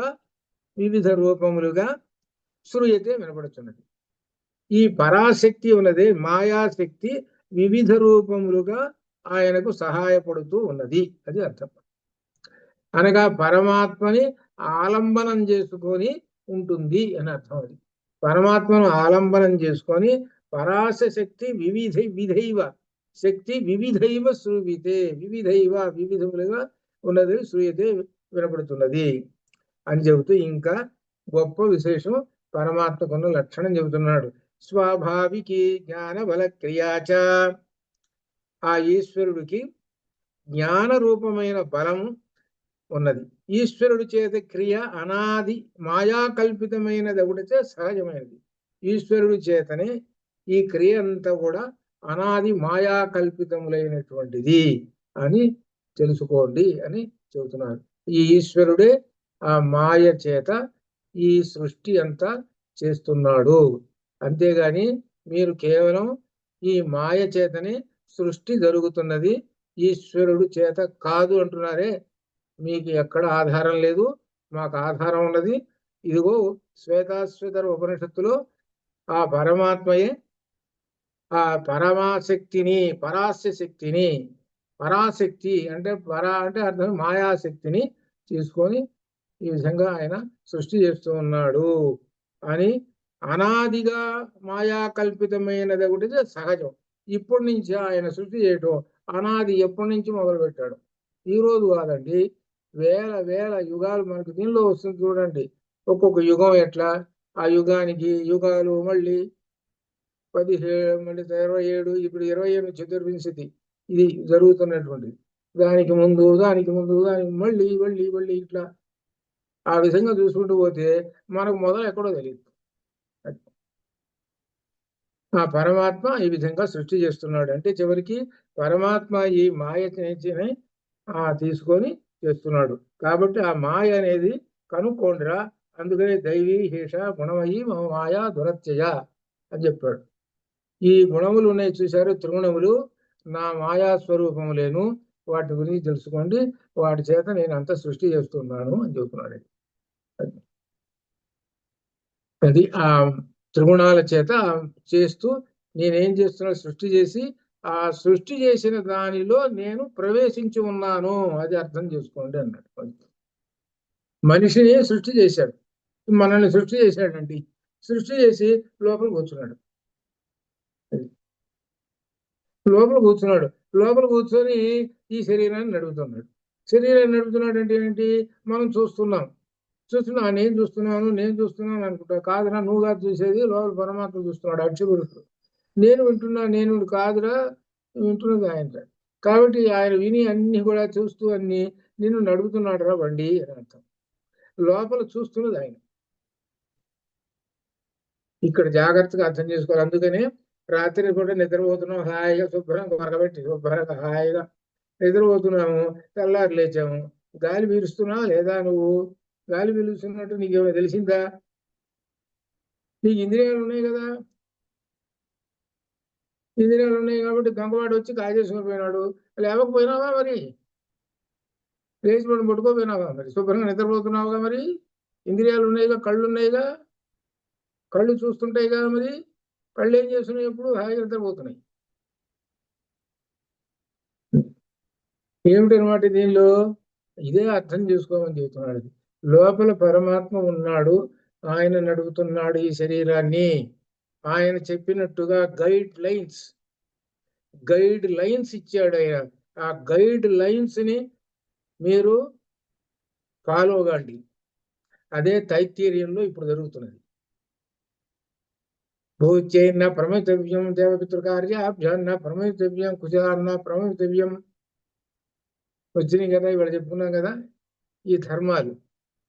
క్రియాదేయం భియాదేయం సవిధాదేయం అని చెప్పుకుంటాం కదా. ఇవన్నీ ఇచ్చేటువంటి వాటన్నిటిని కూడా క్రియాదేయం భియాదేయం, భయభక్తులతోటి దానం ఇచ్చేటువంటిది. ఏదైనా దానం అంటే అర్థం ఏంటి? కేవలం దానం అనేటువంటిది కాదు, మనం పెట్టటం. అన్నం పెట్టేటప్పుడు కూడా వినయపూర్వకంగా పెట్టు, వినయపూర్వకంగా అన్నం పెట్టు, నమస్కారం చేస్తూ అన్నం పెట్టు. వచ్చినటువంటి ఆయన అభ్యాగత స్వయం విష్ణు అనేటువంటి భావంతో వినయపూర్వకంగా భోజనం పెట్టు. ఆ వచ్చింది ఎవరు? భగవంతుడు అనే దాంతో పెట్టు. ఇట్లా కొన్ని మనకు ధర్మాలు చెప్పారు. ఈ ధర్మాలు చెప్పి దీని ప్రకారంగా నడవరా అన్నాడు. నేనున్నాను లోపల, నువ్వు నడిచేదంతా కూడా నువ్వేం చేస్తున్నావు నేనంతా సాక్షి. సాక్ష్యం నేనే. సా ప్లస్ అక్షి, సాక్షి. కన్ను కలిగిన వాడిని నేను. కళ్ళు నాకున్నాయి రా, అసలు నీ కళ్ళు అసలు లేవురా, నీకు అసలు కళ్ళే లేవు. నీ కళ్ళు కనుక ఉంటే పరమాత్మ దర్శనం చేసుకుని నన్ను చూస్తావు. నీ కళ్ళు ఉంటే నన్ను చూస్తావు. నీ కళ్ళు ఉంటే మరి నీ కళ్ళు పెట్టుకొని మరి చూడు మరి పరమాత్మని. లేదండి రోజు చూస్తున్నానండి, గుడికి పోతున్నానండి, చూస్తున్నానండి. సరే నిజమేరా, కరెక్టే, గుడి పోయి చూస్తున్నా విగ్రహం చూస్తున్నా. ఏందిరా, ఏమర్థమైందిరా నీకు? చూశానండి, బంగారం వేశారు, ఒక ఉంటుందండి 1 కోటి రూపాయలైనా ఖరీదు. ఆ చీర ఉంటుందండి 10,000 ఖరీదు. ఆ కిరీటం ఉంటుందండి అంతైనా ఖరీదు. ఈ విధంగా మొత్తం ఖరీదులన్నీ చెప్పేస్తాడు. ఎలా ఉన్నదిరా అని అంటే, బాగా ఉన్నదండి, ప్రసాదాలు కూడా పెడుతున్నారండి, ఇటువంటివన్నీ చెప్పేస్తాడు. దేవుణ్ణి చూశారా? చూశాను రా, చూశానండి అని చెప్తాడు. ఇంతకు తప్పితే ఇంకేమైనా చెబుతాడా వాడు? నేను చూశాను అని చెబుతాడు. అది అంతేగాని వాక్కు వచ్చిందా నేను చూశాను దేవుణ్ణి అని అంటే, అయ్యా నేను చూసింది శ్రీ లలితా పరమేశ్వరుని దర్శనం చేసుకొని వస్తున్నాను ఆ మాట నోటమ్మట వాడికి రావాలి. అది లేకపోతే అమ్మవారిని శృంగేరి శారదాంబని నేను దర్శనం చేసుకుంటున్నానంటే దివ్య దర్శనం, ఆ మాట అమ్మవారి మాట రాదు వీటి నోటమ్మటే. అర్థం. వాడు ఎంతసేపటికి వీటి మీద పడతాడు. అందుకనే నేర్చుకోవాల్సింది ఏంటంటే, మనం దర్శనం ఏమిటంటే ఆ దర్శనం అలా మన లోపల ఉన్నటువంటి భగవంతుణ్ణి ఈ రూపంలో దర్శనం చేసుకుంటున్నాము. అది అర్థం. అది భగవంతుని వివిధమైనటువంటి రూపములు, అనేక రూపములతో దర్శనం ఇస్తున్నాడు. ఇక్కడ అమ్మవారు, అక్కడ అయ్యవారు, అక్కడ ఇంకొకరు ఆంజనేయ స్వామి, ఇక్కడ వెంకటేశ్వర స్వామి, బహురూపములు అని అర్థం. పరమాత్మ యొక్క బహురూపములు అని అనుకోవాలి. అదే మనకు 11వ అధ్యాయము విశ్వరూప సందర్శనం. అది విశ్వరూప సందర్శనం. అది ఆ విశ్వరూప సందర్శనం చేసుకుంటుంటాం. ఒక రోజులో ఆ గుడికి పోతాం, ఆ దేవుడు ఈ దేవుడు అంటే విశ్వరూప సందర్శనం. అంటే ఏంటి? ఆ భగవంతుని యొక్క వివిధ రూపాలను దర్శనం చేసుకొని మనం ఏకమేవ అద్వితీయం బ్రహ్మ అనేటువంటి భావంతో ఆ మనస్సులో తలుచుకుంటూ దర్శనం చేసుకుంటాము. అది నిజమైన దర్శనం. అది అట్లా పరమాత్మ దర్శనం అని ఇక్కడ ఈ సందర్భంలో చెప్పుకుంటున్నాం అన్నమాట. ఏమిటంటే ఎందుకు వచ్చిందంటే ఈ విధంగా ఆ పరమాత్మకు శరీరములు అనే మాట అన్నాడు ఆయన. శరీరం ఏమి లేదు, ఇంద్రియాలు లేవు, ఏమీ లేవు. అటువంటి ఆ పరమాత్మ ఈ సృష్టి చేసి ఈ మాయా తోటి అనగా ప్రకృతిని తో సహాయంతో సృష్టి చేసి ఆ ప్రకృతిలోనే తాను కూడా చేరి లీనమై ఈ జగత్తుని నడుపుతున్నాడు. అర్థం. అనగా అర్థమేంటి? పూసలలో దారంలాగా పూసలు అన్ని రకరకాల పూసలు కనపడుతున్నాయి. అబ్బో దండ బ్రహ్మాండంగా ఉందండి, దండ మాత్రం ఎంత అందంగా ఉన్నదో, ఎంత ఆకర్షణీయంగా ఉందో కదా అని అనుకుంటాడు. కానీ ఇంత దండగా తయారు కావడానికి లోపల ఉన్నటువంటి దారం సంగతి వీడు ఆలోచించడు. ఈ దండ యొక్క కాంతి విశేషాలు ఇదే పట్టుకుంటాడు. అదే బ్రహ్మజ్ఞాని ఏం చేస్తాడనంటే ఇదంతా జగత్తు, ఈ దండ అనేది జగత్తు, ఈ చరాచర జగత్తు, ఈ చరాచర జగత్తు మనల్ని ఆకర్షిస్తున్నది, చరాచర జగత్తు మనల్ని ఆకర్షిస్తున్నది, దాని వెంట మనం పరిగెత్తుతున్నాము. కానీ ఆ చరాచర జగత్తుకు ఆధారమైనటువంటి వాడు పరమాత్మ. లోపల పూసల్లో దారంలాగా కూర్చున్నాడు ఆయన. కాబట్టి ఈ జగత్తు నడుస్తున్నది. అటువంటి జగత్తు ఏంటి? ఉన్ననాళ్ళు ఉంటుంది, ఆ పూసలు ఉన్ననాళ్ళు ఉంటాయి, తర్వాత ఎండిపోవటము, పాడైపోవటం, పోతుంటుంటాయి, మళ్ళీ కొత్త పూసలు వస్తుంటాయి, కొత్తవి వస్తుంటాయి. ఈ విధంగా ఇట్లా ఈ విధంగా అనుకోవాలి మనం, ఒక పోలిక చూడట అనమాట. కాబట్టి వీటన్నిటికి ఆధారం ఎవరు? ఈశ్వరుడు అని అనమాట. ఆ ఈశ్వరుడు ఎప్పుడో అనాది మాయా కల్పితమైనది, ఈ రోజు కాదు అని చెబుతున్నాడు. ఇంకో విశేషం చెబుతున్నాడు శ్వేతాశ్వేతర ఉపనిషత్తుల్లో చెప్పినటువంటి శృతి. అపాణి పాదో జననో గృహీత పశ్యతక్షు శృణోతి అకర్ణ న వేత్తి వేద్యన్న తస్యాస్తి వేత్త తమాహు అగ్ర్యం పురుషం మహాంతం. ఇంకా పరమాత్మ యొక్క లక్షణాలు. ఈశ్వరునికి అపాణి పాద, అపాణి పాద, పాణి చేతులు నా లేవు, లేవు, పాద నా లేవు, అవి లేవు, చేతులు లేవు, తర్వాత కాళ్ళు లేవు. ఈ కానీ ఆయనట వేగంగా పరిగెత్తుతాడు. జననో గ్రహీత, వేగంగా వెళతాడు. గ్రహీత అంటే పట్టుకొనటం అనమాట. అంటే అంటే లేనటువంటి కాళ్ళు చేతులు లేవు, చేతులు లేకపోయినా పట్టుకుంటాడు, కాళ్ళు లేకపోయినా పరిగెత్తుకుంటాడు. గ్రహీత అంటే గ్రహిస్తూ ఉంటుంటాడు అన్ని అనమాట. తనకు తెలిసినటువంటి వాటన్నిటి తెలుస్తుంటుంటాడు. ఇంకా విశేషం ఏమిటంటే దీనిలో మహావేగం పట్టుకొనగలడు. కన్నులు లేవు అంటే నా చక్షు, కళ్ళు లేవు, పశ్యతి చూస్తాడు అని. నా శృణోతి, శృణోతి అంటే వింటాడు. నా కర్ణ, కర్ణములు లేవు కానీ శృణోతి వింటాడు. ఈ విధంగా చెప్పుకుంటుంటాడు. కానీ చూడగలడు, చెవులు లేవు కానీ వినగలడు. నవేత్తి వేద్యన్న తస్యాస్తి వేత్త. ఈ విధంగా ఇంద్రియములు లేవు, లేకపోయినా కానీ ఇంద్రియములు ఉన్నవాడి మీదే ఆయన చేస్తాడు. ఇదర్థం. మనకి ఇంద్రియాలు ఉన్నా కానీ పని చేయవు అనుకోండి, ఎందుకు పనికి రా. ఇంద్రియాలు ఉంటాయి, చెవులు ఉంటాయి, వాడికి ఏమిట్రా చెవు వినపడదండి అంటాడు. చెవులు ఉన్నాయి కదా వినపడదండి. కళ్ళు ఉన్నాయి కదా, ఎవరో చూడండి నాకు కళ్ళు కనపడండి, మన్ను ఉన్నాయి కదా చూడు మరి కనపడు. నోరు ఉంది కదా మాట్లాడరా, మాటలు రావండి, మోగ మనిషి చూసుకోండి. ఇవి ఉన్నాయి. ఎందుకంటే అక్కడక్కడ సృష్టిలో ఎందుకు చెబుతుంటా, అటువంటి వాళ్ళు ఎందుకు సృష్టింపబడుతుంటారంటే, ఒరే చెవులు ఉన్నాయి వాడికి కానీ వినపడదు, నీకు చెవులు ఉన్నాయిరా వినపడుతుంది, కాబట్టి చెవులు ఉన్నాయి కాబట్టి వినాల్సినవి ఏమిటో తెలిసిన జ్ఞానపరమైనటువంటివి మంచివి, ధర్మపరమైనటువంటివి జ్ఞానమైన అవినాలరా. నీ చెవులు ఉన్నంత మాత్రాన ఇది ప్రయోజనం. వాడు పాపం చెవులు లేవనుకుంటున్నాడు, నీకు చెవులు ఉన్నాయి, నువ్వు వినాల్సింది.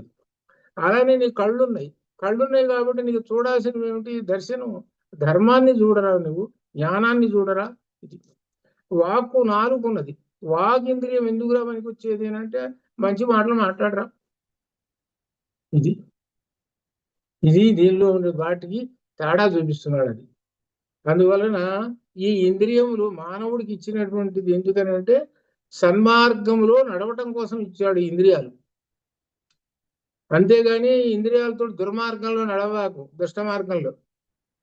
లోపల ఉన్నటువంటి పరమాత్మను ఒకసారి దర్శనం చేసుకో, నువ్వు సన్మార్గంలో నడుస్తావు. అది చెప్పేది. లోపల ఉన్నాడు పరమాత్మ, మనలో ఉండి ఆయన మనకి ఇంత సహాయం చేస్తున్నాడు. పరమాత్మ ఉన్నాడు, ఆ పరమాత్మకి చేతులు లేవు, కాళ్ళు లేవు, అన్ని పనులు చేస్తుంటుంటాడు అని. కాబట్టి ఇదంతా ఏమిటనంటే కొంతమంది అంటుంటారు, ఏమండి ఇంత పని చేశారండి మీరు, భలే పని చేశారండి మీరు, అబ్బా ఎవరు చేయలేటువంటి పని ఇంత పని చేశారండి అబ్బా, ఏం చెప్పుకోవచ్చండి మీ యొక్క విశేషం అంటాడు. అని అంటే ఆయన అంటాడు, అయ్యా నేను కాదయ్యా, అంత పరమేశ్వరుడు అయ్యా అని అంటాడు. అంటే అర్థం ఏమిటి? చేసింది ఈయన, చేయటం అంటే అర్థం చేతులు. చేతులు కాళ్ళు ఉన్నాయి వీడికి. చేసింది ఎవరండి? ఈయన సమాధానం ఏం చెబుతున్నాడో తెలుసిన? పరమేశ్వరుడు చేశాడండి. పరమేశ్వరుడికి చేతులు కాళ్ళు ఉన్నాయా? చేతులు కాళ్ళు ఉన్నాయి నీకే కదా. అంటే అర్థం ఎంత దూరం తీసుకుపోయినాడో తెలుసిన? చేతులు కాళ్ళు లేనటువంటి పరమేశ్వరుడు అయ్యా చేసేది. నా చేతులు కాళ్ళు ఉన్నటువంటి వాడిని నేనేం చేయగలుగుతా? ఆయనతోటి పోటీ పెట్టుకుంటే నేనేమి చేయలేను. చేసిందంతా ఆయనేను. ఆయనే ఏం చేశాడంటే నా చేతుల్లోకి ప్రవేశించాడు, నా కాళ్ళలోకి ప్రవేశించాడు, నా మనసులోకి ప్రవేశించాడు, నా బుద్ధిలోకి ప్రవేశించేసి ఇదిగో చేశాడు. అది ఇక్కడ జాగ్రత్తగా అర్థం చేసుకుంటారు. అందుకని ఇక్కడ చెబుతున్నాడు, పరమాత్మకి చేతుల్లో కాళ్ళులో ఏమి లేవనంటే లోపల కూర్చున్నాడు. మన ఎక్కడ నారాయణ సూక్తంలో చెప్పాను కదా, వితస్యాంతే నాభ్యాం ఉపరితిష్టతి జ్వాలమాలాకులం భాతి విశిష్య సంతతం శిలాభిస్తులం పత్యాకోశ సన్నిభం తస్యాంతే సుషిగం సూక్ష్మం సర్వం ప్రతిష్ఠితం తస్య మధ్యే మహాన్ విశ్వార్చిర్విశుభోమఘ శ్లోక్రభుజన్ తిష్టన్నాహార వజరక్యభిః తిర్యగోర్ధ్వావధశ్యాయీరశ్మి తస్య సంతదా సంతాపిసు దేహమాపాదమస్తక అని విధంగా చెప్పాక నారాయణ సూక్తంలో ఆయనే ఉండి మన యొక్క చేతులు కాళ్ళల్లో అన్నిట్లో ప్రవేశించి చేస్తున్నాడు. అందుకని వినయవంతుడు, భక్తి కలిగినటువంటి వాడు నేను చేయటం లేదండి, అంత పరమాత్మ చేస్తున్నాడు అని చెబుతాడు అనమాట. అదేనమాట. కాబట్టి లోపల పరమాత్మ ఉన్నాడు అని అంటే అర్థం ఏమిటనమాట? ఆయనకి చేతులు కాళ్ళు ఏం లేవు, ఆయనే చేయిస్తూ ఉంటుంటాడు అని ఇది అర్థం అనమాట. అంతేగాని చేతులు కాళ్ళు ఉండేది శరీరానికి ఉంటాయి, ఆయనకి శరీరం లేదు. పరమాత్మ నిర్గుణుడు, రూపరహితుడు. పరమాత్మ రూపరహితుడు, త్రిగుణములు లేనివాడు, నిర్గుణుడు. అందుకనే చెప్పాడు, ఏం చెప్పాడు ఇందులో? అనణుహు అహ్రస్వం. బోధానికి అనణుహు అంటే అణువు కన్నా సూక్ష్మమైన వాడు, హ్రస్వం పొట్టివాడు అని ఈ విధంగా చెప్పుకుంటూ 20 లక్షణాలు చెప్పాడు. అటువంటి ఆ బ్రహ్మము అనమాట. ఆ బ్రహ్మానికి శరీరం లేదు అని వీళ్ళు చెప్తున్నారు. దానికి ఈ శ్వేతాశ్వతర ఉపనిషత్తు ఈ చెప్పి ఈ ఇక్కడ కూడా ఆ మంత్రం అపాణిపాద జననో గ్రహీత అనేటువంటి ఈ మంత్రం కూడా చెప్పాడనమాట. ఆ పరమాత్మకు లేవు అంటే ఎందుకు వచ్చింది ఇవన్నీ అని అంటే, పరమాత్మ సర్వజ్ఞుడు అనేటప్పటికీ, ఎవరు వేదాంతులు అనేటప్పటికీ వాడు పట్టుకొని సర్వజ్ఞ అని అంటే శరీరం ఉండాలి కదా, లేకపోతే ఎట్లా అవుతా సర్వజ్ఞ అనేటువంటి మాటను పట్టుకొని ప్రశ్న వేసిన దానికి చెప్పుకుంటూ వచ్చాడు. అది ఈ చెప్పుకుంటూ వచ్చి పరమాత్మకి మాత్రం శరీరం అనేటువంటిది లేదు. జ్ఞానం అనేటువంటిది ఎటువంటిది అని అంటే, జ్ఞానం ఉన్నంత మాత్రాన వాడికి ఆలోచించే శక్తి ఉన్నదని అనుకుంటున్నాం, అది భ్రమ అని చెప్పాడు. ఆ జ్ఞానం ఈ మానవుడికి ఉన్నటువంటి శరీరం ఉన్నటువంటి వాడి జ్ఞానం ఉన్నదే అది భ్రమ. అది ఒక్కోసారి ఎందుకు పనికిరాదు. అందుకు ఉదాహరణ సుందరకాండ చెప్తాం, రాజేంద్ర విశ్వం గారు అలా చెప్పాం. కాబట్టి జ్ఞానమయుడు అయినటువంటి పరమాత్మ అనే విధంగా ఈయన మనకు చెప్పుకుంటూ వస్తున్నాడు. ఇంతటితోటి ఈ శబ్దాన్ని ఏమిటనమాట చివరికి తత్తేజో, ఇక్కడ ఈక్షతే న శబ్దం అనగా, ఈక్షతే అంటే చూడబడుతున్నది. ఏమిటంటే చూడబడుతున్నది అని అంటే అశబ్దం, శబ్దం లేదు. ఇదేమిటి శబ్దం లేదు అని అంటే, ఉపనిషత్తులలో ప్రధానము సృష్టిస్తున్నది అనేటువంటి మాట లేదు. అది ఆ మాట లేదని ఇందులో తాత్పర్యం చెప్పాం. అది వీళ్ళు వీళ్ళు పూర్వపక్షం వచ్చినటువంటి వాళ్ళు చెప్పుకుంటూ వచ్చారనమాట. ఏమిటంటే పరమాత్మకి నువ్వు సర్వజ్ఞుడు అన్నావు కదా, శరీరం ఉండాలి కదా, శరీరం అంటే ఇంద్రియాలు అన్నీ ఉంటాయి కదా, మరి ఈ విధంగా ప్రశ్నలు వేసుకుంటూ వచ్చారు వీళ్ళు. వేసుకుంటూ వాటన్నిటి సమాధానాలు చెప్పుకుంటూ ఆ పరమాత్మ తదైక్షత బహుశ్యాం ప్రజా ఏతి అనేది కూడా చెప్పారు. ఆయన తదైక్షత, తత్ ఆ బ్రహ్మం ఐక్షత దర్శించను. ఏ విధంగా ఏమిటి దర్శించనంటే, అగ్ని, నీళ్లు, భూమి వీటిని సృష్టి చేశాను. వీటి ప్రకారంగా వీటిని సహాయంతో ఆయన అంతా సృష్టి చేశాడు. ఈ విధంగా చెప్పుకుంటూ వచ్చాడు. దీంతో ఈ ప్రకరణం పూర్తయింది. ఈ అయిన తర్వాత 6వ ప్రకరణంలో గౌణశ్చేత్ నా ఆత్మశబ్దాత్ అనే గౌణ చేత్ నా ఆత్మశబ్దాత్ ఆత్మశబ్దం గురించి మళ్ళీ మొదలు పెడుతున్నాడు. ఇంకా ఈ వ్యాసుల వారు సూత్రం రాశారు. ఏమిటంటే గౌణశ్చేత్ నా ఆత్మశబ్దాత్ అని ఈక్షతి అధికరణంలో ఇది. ఈక్షతి అధికరణంలో 6వ సూత్రం ఇది. అంటే జనరల్ గా ఏంటంటే 6వ సూత్రం ఇది లెక్క ప్రకారంగా. గౌణ చేతన ఆత్మ అశబ్దాత్ ఆత్మశబ్దం ఉంది కనుక పరోక్షంగా గౌణంగా ప్రకృతే ప్రధానము సృష్టిస్తున్నదని చెప్పుడు సరికాదు అని వ్యాసులు వారు చెబుతున్నారు. గౌణము అంటే అప్రధానము, పరోక్షము గుణాలను బట్టి చెప్పేది. కాబట్టి రేపు ఈ విషయాన్ని మనకి ఇంకా సాగుతూనే ఉంటుంది. ఇది ఇంకా మనకి ఒక 10-20 ఎపిసోడ్లు దాకా ఈ ప్రధానాన్ని ఖండిస్తూ వస్తుంది. వీళ్ళు ప్రధానం పట్టుకొనే వస్తూ ఉంటుంటారు. ఈ ప్రధానమే సృష్టికి మూలమని చెప్తుంటారు వీళ్ళు సాంఖ్యులు. దీన్ని సాంఖ్య సిద్ధాంతాన్ని ఖండిస్తూ ఉన్నాడు.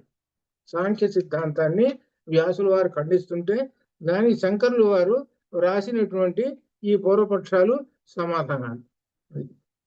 ఈ శంకరుల వారు రాసినటువంటి వాటిని నేను సంక్షిప్తంగా చేసుకొని అర్థమయ్యేంత వరకు అంతవరకు ఇందులో రాశాను. ఇంకా వివరంగా కొంచెం ఎక్కువగా దాంట్లో ఉంటుంది, కానీ అర్థమయ్యేంత వరకు వివరంగా పూర్వపక్షాలు సమాధానాలు రాశాది. కాబట్టి ఇవి అర్థం కావాలంటే మనకు ఉపనిషత్తులు అర్థమైతే కానీ ఇక్కడ ఇవి అర్థం కావు. కాబట్టి దీనికి మరలా రేపు ఈ ఛాందోగ్యోపనిషత్తు మళ్ళీ వస్తుంది అట్లా. అంతవరకు శుభం భయాత్. ఓం పూర్ణమదః పూర్ణమిదం పూర్ణాత్ పూర్ణముదచ్యతే పూర్ణస్య పూర్ణమాదాయ పూర్ణమేవావశిష్యతే. అసతో మా సద్గమయ తమసోమా జ్యోతిర్గమయ. ఓం శుభం భయాత్.